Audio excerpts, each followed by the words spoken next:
अस्सलाम वालेकुम, की हाल है? ठीक हो मिठियो? से तबीयत ठीक है। तो अज अज बड़ी बारिश हुई है। बारिश के नाल चंद्रा भी शुरू हो गया है। बचावा ही पिया पर इन्ना नुकसान को नहीं होया।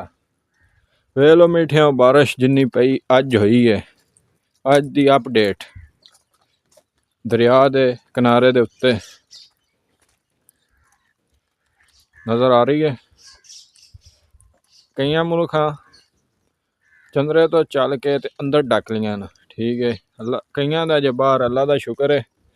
कई दियां बाहर ना बचावा ही पिया। जे अगे यार पाँदा तो फिर तुहाडे सामने नज़र आ रही कणक, इस भी इंज हो जाना जिवें थले मसलन के तूड़ी यार बह जाना सी। इस भी जे बचावा ही पिया तो अजे काम उत्तों मुड़ शुरू है।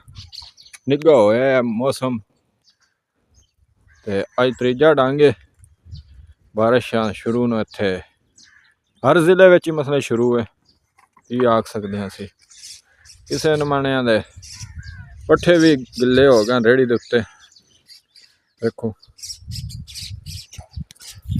जिमें जिमें किसी नमदी है उवें उवें आपो आप बंदे रहन। कोई होने लगे है क्यों एक दफा बारिश खलो गई है ते खलोने के बावजूद अजे ताई भी लोग अंदर डके हैं कि मुड़ ना उत्तो कम तेज हो जाए।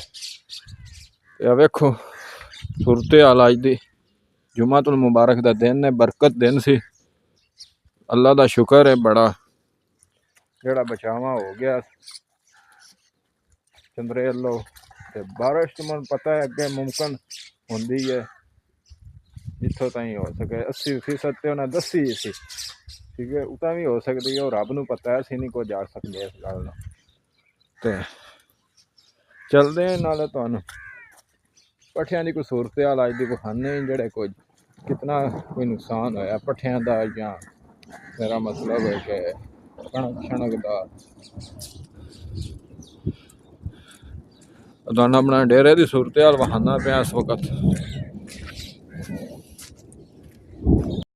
मसलन के बचा ही हो गया है। जे अगर ज्यादा पौंदा अगले हार ते इस थों भी इंज थले बह जाना। सिर्फ इनियां थोड़ियां थोड़ियां तुरियां नजर आउणियां सन। चलो अल्लाह का शुक्र है बड़ा बड़ा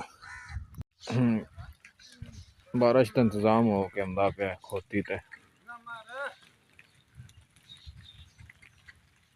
त्रै गडड़ियां खोती नाल